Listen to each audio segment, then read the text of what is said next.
Kristo akuzwe abavandimwe kandi ndagumya kubifuriza pasika nziza kuko icyumweru cya mbere gikurikira pasika buri munsi tuba tuzirikana ivanjiri yo ku cyumweru uko nayo babwiraga ejo yo ku munsi w'izuka uko byagenze ku munsi w'izuka ubundi tuba dufite iminsi 50 nyine yo kugendana n'intumwa za Yezu nk'abakristo ba mbere yo kuzirikana uko kiliziya yatangiye mu gitabo cy'ibyakozwe n'intumwa.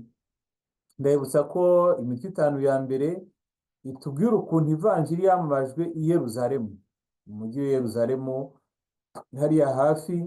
Noneho imitwe 6 y'igitabo cyakozwe n'intumwa yindi ikurikiraho ikatubwira uburyo ivanjiri yamaye muri Samariya ugenda ugana mu majyaruguru no muri za Siriya. Guhera ku mutwe wa 12 bakatubwira ivanjiri yamara mu mahanga hirya no hino ku isi, ndetse ikagenda ikagera n'i Roma cyane cyane mu gikorwa cya Paul Mutagatifu. Naho niho kutubwira uko natwe tugomba kwamamaza iyo nkuru nziza duhereye mbere na mbere i Yeruzalemu, ni ukuvuga iwacu mu nzu, iwacu mu mbere, iwacu mu buzima bwacu. Twamara kubona tumaze kumva izuka rya Kristo ko mu bapfuye, tukabona kujya mu mirenge n'imihanda itwegereye kwamamaza. Twamara kumva tumaze ko abakristo bahagaze, tukabona kuba intumwa z'iyo nkuru nziza mu mahanga. Ibyo tuzabizirikana mu minsi 50 guhera ku munsi wa Pasika kugeza ku munsi wa Pentekosti. Tuba turi mu bitabo byakozwe n'intumwa batubwira nyine uko izo nkuru zikurikirana. Kuri uyu munsi wa kabiri rero ivanjiri dufite ni ivanjiri ya Yohani umutwe wa 20 guhera ku murongo wa 11 kugeza ku murongo wa 18. Iyi vanjiri ni Mariya Madalena ubwo yari yamaze kubona Yezu yazutse, nako yari yamaze kubona imvi irimo ubusa, ariruka aragenda ajya kubwira intumwa muri izo ebyiri zimukurikiye, ni ukuvuga Petero na umwigishwa Yezu yakundaga, ngo bagenda biruka amasigamana. Bageze kumva Petero aba ariwe winjira mbere kuko Yohani yahageze mbere ariko ntiyinjira. Noneho birangiye na Yohana arinjira, we ngo amaze kwinjira aremera. Petero nawe arareba, bamaze kwemera ngo bahita bisubirira iwabo. Ivanjiri tuzirikana rero, Mariya Madalena we ntabwo yavuye kumva, ahubwo yagumye aho ngaho kumva agira ate arira. Ngo Mariya we akomeza guhagarara iruhande rw'imva arira. Uko yakariraga arunama arunguruka mu mva, nibwo abonye abamarayika 2 bambaye imyenda yererana bicaye aho umurambo wa Yezu bari bawushyize, umwe ahagana ku mutwe undi ahagana ku birenge. Baramubwira bati, mugore baharizwa n'iki? Arabasubiza ati, Nyagasani bamutwaye, none nayobewe aho bamushyize. Akivuga atyo arahindukira areba inyuma, maze abona Yezu ahagaze, ariko ntiyamenya ko ari Yezu. Yezu aramubwira ati, mugore uharizwa n'iki? Urashaka nde? Mariya akeka ko ari umunyabusitani, aramubwira ati, nyakubahwa, niba rero wamutwaye mbwira aho wamushyize maze mujyane. Yezu aramubwira ati, Mariya we. Undi arahindukira arakamubwira mu Giheburayi ati, Rabuni, aribyo kuvuga ngo mwigisha. Yezu ahita amubwira ati, ntushake kungumana kuko ntarazamuka njya kwa Data, ahubwo genda usange abavandimwe banjye, maze babwire ko ngiye kwa Data ari we So, ku Mana yanjye ari nayo Mana yanyu. Nuko Mariya Madalena ajya kubwira abigishwa ati, nabonye Nyagasani, nimwumve n'ibyo yambwiye. Ayo ni amagambo y'ivanjiri ntagatifu, aragasingizwa Kristo. Ikiganiro cya Mariya Madalena na Yezu nifuze ko tukizana mu buzima bwacu bwa buri munsi, uburyo umuntu ashobora gukira agahinda yatewe no kubura uwe, uburyo umuntu ashobora kurangiza icyunamo akunamuka, noneho akinjira mu buzima akajya kubwira abandi ati namwiboneye ni muzima, ntakumenya kumushakira mu bapfuye. Bigenda bite rero iyo ibyago umuntu yabiciyemo, akaba afite umuntu akunda cyane inkoramutima, umugore we, umugabo we, abana, umuryango wenda ukaba wasigaye wenyine n'iki, noneho icya mbere gikurikiraho ni ukutava kumva hahandi wamushyinguye. noneho utekereza abatigeze bashyingura ababo bo, ni ukuvuga ngo yibwira mu bwenge agomba kuba akinariho kuko ntarashobora kumubona. ni ukuvuga ngo ubwenge bwe, ibitekerezo byo mu mutima we biba bikiri hahandi kuguma kumva. uvuga ngo na wa wundi nawe bari kuguma yaburiye wa wundi we bwa nyuma, aravuga ati byanashoboka ko ari nyuma y'imyaka n'imyaniko iyo utarashobora gushyingura umuntu cyangwa uzi ko yashyinguwe, akenshi ugumana ikintu cyo kuvuga ngo none yaba hari ahantu ari, none twaza kubitanira nawe mu nzira. ariko iyo yashyinguwe nabwo uguma kumva. ni ukuvuga ngo hari ukuguma kumva ku buryo bw'umubiri nyine uhagaze aho ngaho cyangwa uhorayo. hari abantu dufite bajya kumva buri munsi, akagenda akarira agataha, agasubira mu mwaka utaha, imyaka yahita indi igataha, wenda yarapfushe nk'umugabo ukabona n'ubundi ahora kumva. aho ngaho turabafite mu bakristo bacu.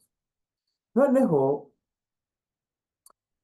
hakaba n'uhora kumva mu bitekerezo, uhora kumva mu magambo, uhora kumva mu maganya. noneho ukabona umuntu kubisohokamo byaramunaniye kubera ko umutima we wagumye hahandi kumva, kandi kumva nta kindi ari gukora, ni ukurira gusa, ni ukwivumbura, ni agahinda, ni ugutukana, ni ugukuza urwango rw'abantu. noneho akaba yakukurura n'indwara nyinshi kubera ko mu by'ukuri yagumye kumva, ntabwo yigeze ava kumva. kugira ngo utangire gusohoka mu mva, ikintu cya mbere ni ukwemera kureba muri iyo mva yawe. birakomeye gutinyuka ukareba imva yawe maso ukavuga uti ariko ubundi iyi mva mpora nza kuririraho, cyangwa se iyi mva mporamo cyangwa mpora iruhande, harya ubundi hari mwiki. uvuga ngo nagize agahinda karakomera karandenga, ngomba kugeraho kuvuga ngo ariko ubundi aka gahinda bizamarira iki, nimba muri aka gahinda ko ngomba kubaho bizagenda biti. niko hakundi rero Mariya Madalena ngo yarebye mu mva, arungurutse mu mva abona aho bari bashyize umubiri wa Nyagasani. wavuga ngo mubare kumwe ari ku mutwe, undi ngo ari ku birenge, ni ukuvuga ngo hagati aho nta kirimo, hagati aho nta kirimo. abamarayika barasa nk'abaderimita, nk'aberekana umubiri wa Nyagasani bizubaga bikira agati, reba ntawe uri hano, ntawe urimo. noneho ngo baramubaza ati mugore urarizwa n'iki? ikibazo kirakomeye, ariko ni cyiza kugira ngo umuntu uri mu gahinda agire umuntu ubaza ati ariko ubundi uzarira kugeza ryari. ariko akaba ari umuntu ubimubwira nk'uko bavuga ngo mugore, uburyo marayika bivuga, arumva ko uwo muntu si umushinyaguzi, uwo muntu ntagamije kumubwira nabi, ntagamije kumushinyagurira, ahubwo ari kumubwira ati nibyo koko wagize agahinda, nibyo, ariko ubu ngubu uriho kandi ugomba kubaho, uzagumya kurira kugeza ryari. ntiwakweretse ko hahandi wa wundi adahari ushaka, kubera ko yamaze kugendana nawe, wabibonye, wabonye ko nta n'abagufitiye, kubaza ati urarizwa n'iki, uzagumya kurira kugeza ryari. kuko uku kurira nyine bisobanura ko umuntu akiri kumva, cyangwa akiri mbese agihagaze hafi y'imva. nicyo ariya amarira asobanura. burya nubona umuntu yiterura akarira, ujye uvuga uti ntabwo birashira, uti uyu muntu aracyari mu mva cyangwa aracyari hafi y'imva.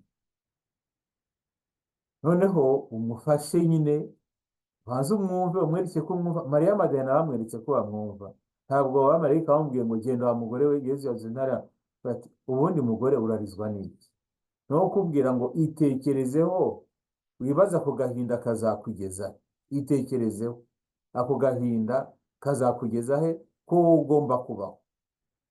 uwagiye yarangije gahunda ze muri iyi si, uko yagenda kose uko yagenda kose, yagenda arwaye ku buryo busanzwe, yagenda yishwe n'abantu, yagenda azimiye ntumenye iyo yagiye, yagenda yaraguye mu mazi cyangwa na hehe, uko biri kose wabuze uwe, ako gahinda kaba kangana.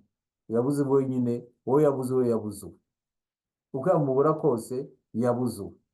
Noneho hari rero uburyo nyine ushobora guhora mu kubura, noneho ugahora mu marira, kubera ko nyine ntabwo urasohoka kumva, uracyari kumva, ntabwo urasohoka hahandi. Bati rero mugore, ngira ngo ikibazo batanze mu by'ukuri ntabwo igisubizo bahawe si cyo bari bategereje. Wenda bari bazi ko ugiye kubabwira ati ikindi za ni umuntu wanjye nkunda wapfuye. Bana ati nyagasani bamutwaye, bene aho bamushyize. Kuvuga ngo ikimurimo ni ukuvuga ngo nta nubwo avuga ngo umurambo ni nyagasani wenyine. Kuvuga ngo wowe mu bwenge bwe ariko nyagasani ari aho ngaho, ari muri iyo mva. Ntabwo arashobora gusobanukirwa ko Yezu kuva ari ku musaraba yahise ajya kwa Data. Oya, arumva akiri muri iyo mva. Hari abantu babaho batyo. Imva nyine ikaba nk'ahantu we agomba kujya kugira ngo yumve ko agiye gusanga uwe. Oya, tujya kumva mbese nk'abakunda umukristo ajya kureba ishusho ya Bikira Mariya, uba uzi ko atari Bikira Mariya, ariko hari ukuntu iyo shusho ishobora kugufasha kwegera Bikira Mariya. Nawe ujya kumva rero wagombye kuvuga uti ndabizi neza ko atari hano, ariko iyo ngeze aha ngaha ndamwibuka, ndamubona, nkazirikana ko yageze imbere y'Imana, ubundi ngataha nishimye. Hari ameze batyo. Kugira rero ngo uyu mugore ashobore gutangira gukora urugendo kugeza aha ngaha, nta rugendo rwo gukira yari yakora. Kugira ngo utangire gukora urugendo rwo gukira, ushobore gusohoka mu mva, biragusaba guhindukira ukareba aho ubuzima buherereye. Ngo rero arahindukira ngo areba inyuma, metanoia, conversion, nicyo ngicyo. Aguhindukira ukareba, uvuga ngo aho uri kujya mu by'ukuri uri kugenda ugana mu mva nyine, n'ibintu byawe bikuganisha. Noneho uragomba guhindukira ukavuga utari ko wa mugani nzaba mu gahinda kugeza ryari. Icyo kibazo rero agahindukira rero, mu guhindukira akabona isoko y'ubuzima, ariko ubuzima buracyandimo, ngiye ngomba kubaho, ntabwo ndapfa. Nawe rero yarahindukiye abona nyagasani Yezu, ariko ntiyamumenya kubera impamvu ebyiri. Icya mbere ni uko nyine agahinda karacyamubanye kenshi. Iyo agahinda kakiri kenshi, naho wabona isoko y'ubuzima, nta mbuto byera, ntacyo bitanga. Niko wakunda ushobora kubona nk'umuntu wenda bamwikiye abana bose barashize, haracyari na muto ashobora kubyara, ariko yabigerageza bikanga, kubera ko muri warumva nyine nta soko y'ubuzima ikimurimo, nta soko y'ubuzima ikimurimo. Noneho igihe atangira kwemera ko bishoboka, hakabaza abamukintu igihe atega ntacyo bishoboka, ntacyo bizatanga, akongera n'ubundi n'ubwo bwose yahindukiye agatangira kwitiranya ubuzima n'ikitari cyo. Uyu mugore ngo yahise yitiranya Yezu n'iki na nyir'imirimo. Kugira ngo utangire kuzamuka mu nzira y'umukiro, ugomba kumva izina ryawe. Izina niwe muntu. Bivuga ngo ubu ngubu ndacyariho, ndacyahumeka, ni jyewe kanaka cyangwa nyiranaka, ugomba kwiyemeza kubaho, nta wundi uzamberaho. Abandi bashobora kuza kumfasha, bashobora kunyitaho, bashobora kunsura, ariko ntacyo bizamarira ntashobora kumva ko ndi umuntu. Izina niwe muntu. Yesu rero amuhamagara mu izina ati Mariya we. Bivuga ngo namaze kubereka ukuntu ntabwo uriya mugore Mariya ashobora kumenya ko ari Yesu. Icya mbere cyo we ubwe aracyari mu gahinda kenshi, ariko icya kabiri na Yesu ntakiri wa wundi. Bivuga ngo ni Yesu wazutse, we yamubonye ku musaraba apfa, none ari kumwiyereka, ariko ntashobora kumubona kuko yamaze, ntakiri wa wundi, nyine yarahindutse. niko bigenda. Muri abacu bagiye aho baba bari, cyane cyane iyo bagiye mu buzima bw'iteka bushimishije, ntabwo baba bagishobora kureba isi nk'uko tureba, kuko ntabwo baba bakiri muri iyi si.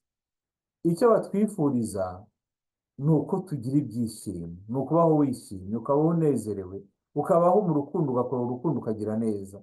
Naho iyo babona uri mu gahinda gahoraho, ni uko uba uri kumubona we, uba ukimubona mu muntu ugomba gupfa, cyangwa kandi yaramaze kwambuka urupfu.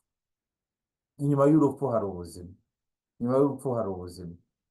Noneho rero amaze kumuvuga mu izina, ariko urabona n'ubundi Mariya Madalena ntabwo arazamuka neza rwose.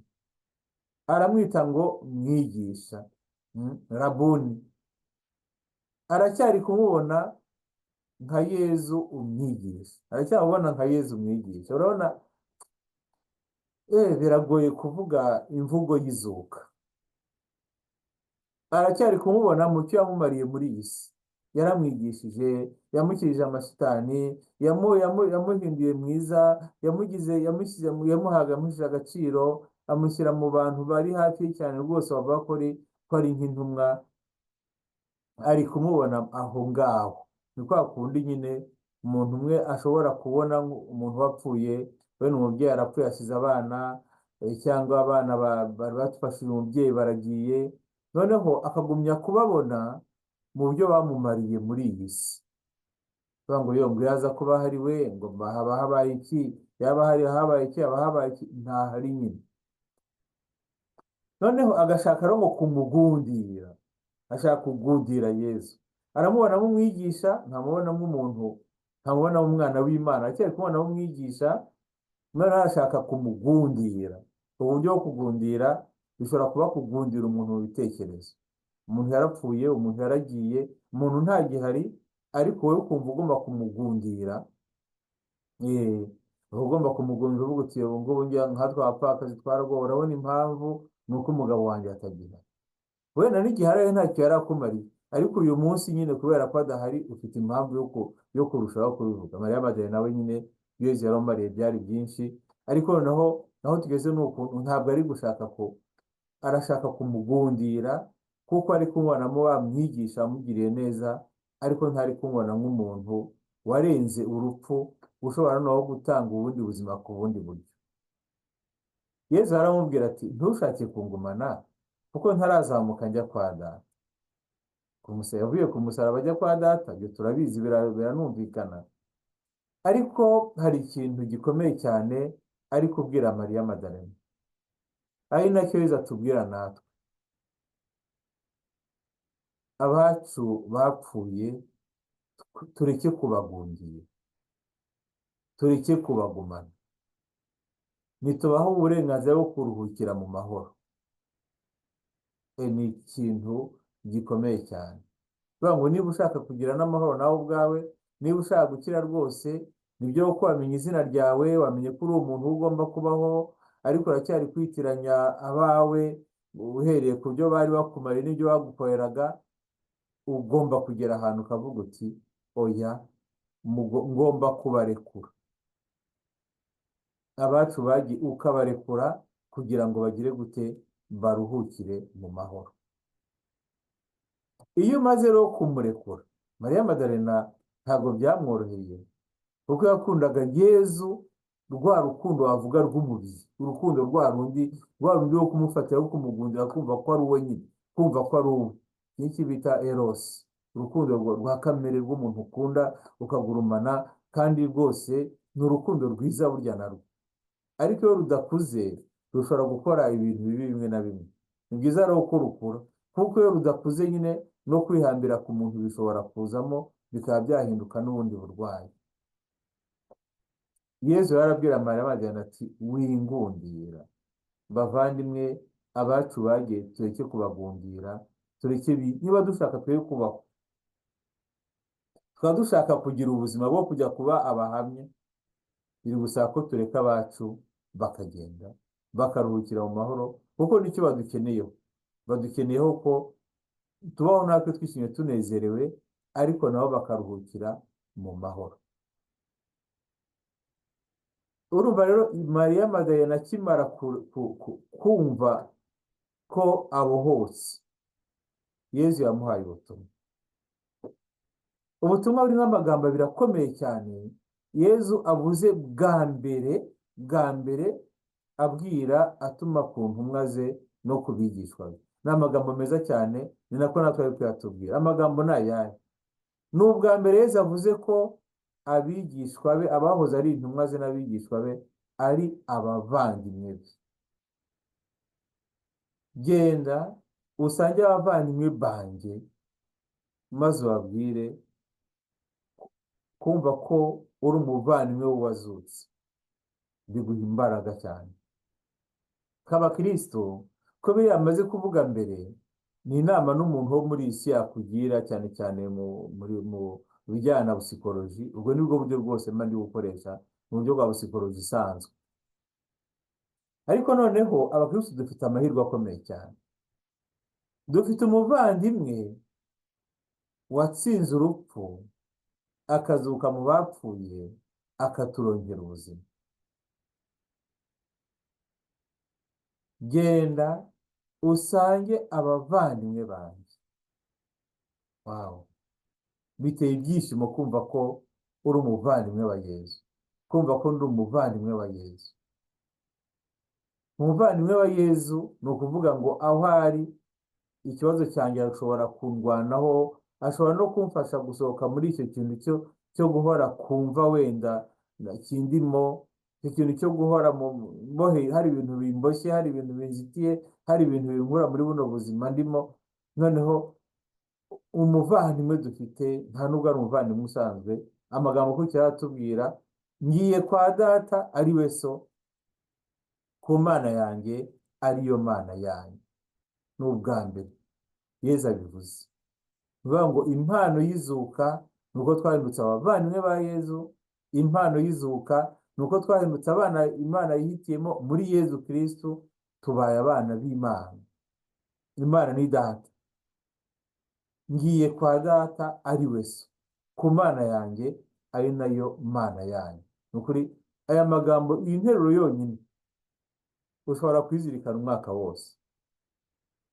Genda usange abavandimwe banjye, maze ubabwire ko ngiye kwa data ari we so, ku mana yanjye ari nayo mana yanyu. Bavandimwe, twemere tuba abavandimwe. Ni ukuri turenge ibindi byose. Ubundi umukristo nta shyaka tugira.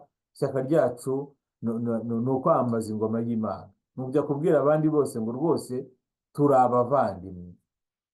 Nibwo butumwa Kristo yabwiye Mariya Madalena, iyi ntumwa ya mbere yatumwe ku zindi ntumwa, kugira ngo genda ubwire abantu ko bose ari abavandimwe, bose nabapfiriye kimwe, bose nabacunguye kimwe, kandi ntabwo nabicunguriye njyewe ubwanjye, nabacungiye mbereke ko bafite data ari we na so. Imana data niwe mubyeyi wanyu. Amagambo meza cyane ashimishije. Kuvuga ngo wa muntu uri mu bikomere, wa muntu uri mu gahinda karenze urugero kubera ko yabuze uwe, wa muntu uri mu cyunamo gihoraho kubera ko nyine yashavuye cyane, Yezu ari kumubwira uno munsi, uri umuvandimwe wanjye. Wabuze abavandimwe kubw'umubiri, ariko njyewe ntabwo nongera gupfa, nabo kandi bageneye kuzazuka. Ni ukuvuga ngo uretse no kutabashakira mu mva, ariko emera ko ufite umuvandimwe uhoraho, uguhoza, uguhumuriza, ugukunda. Naho abandi bose bagucikaho, dufite umuvandimwe umwe witwa Yezu Kristu watsinze urupfu. Ni ukubwira ngo humura, na data ari nawe so arahari. Muri Ivanjili nibwo atubwira ngo data arakora, nanjye ndakora. Umugore wa Mariya Madalena ibyishimo bimwinjiramo. Arabohotse, ahaye imbaraga zo kujya kubohora abandi, agiye kubivuga noneho yishimye. Nabonye Nyagasani, nimwumve kandi nibyo yambwiye. Inkuru nziza cyane niyo ngiyo rero, kujya kuvuga ngo nanjye nabonye Nyagasani. Ntabwo abantu bonyine bashobora kudukiza ibikomere byacu, ntibishoboka.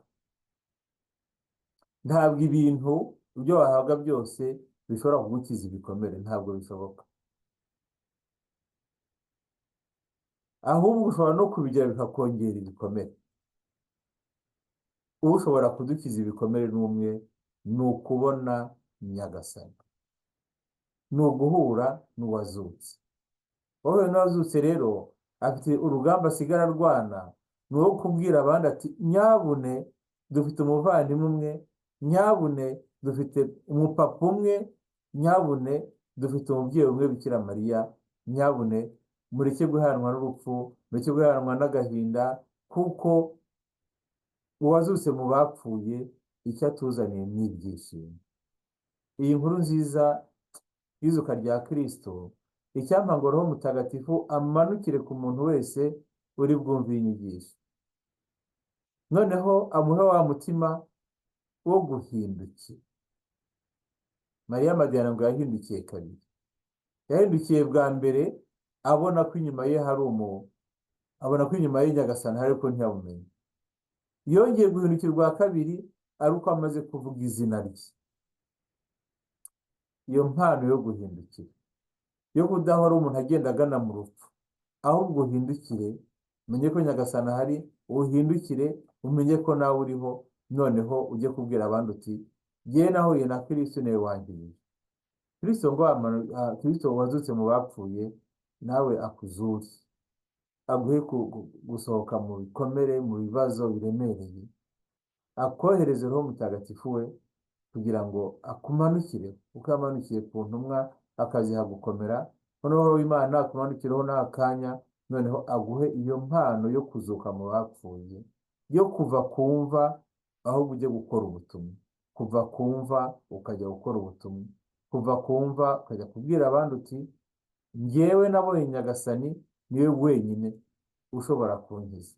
Ibintu narabibonye, abantu narababonye, ubutegetsi narabubonye, narakomeye muri ibi, niba ariko umutima wanjye nta mahoro ugira kuko mpora kumva. Niyo nagize Imana mpora na Nyagasani ankura kumva. Niyo nkuru nziza nje kubabwira. Nabaho umugisha rero ku izina ry'Imana Data na Mwana na Roho Mutagatifu. Amen.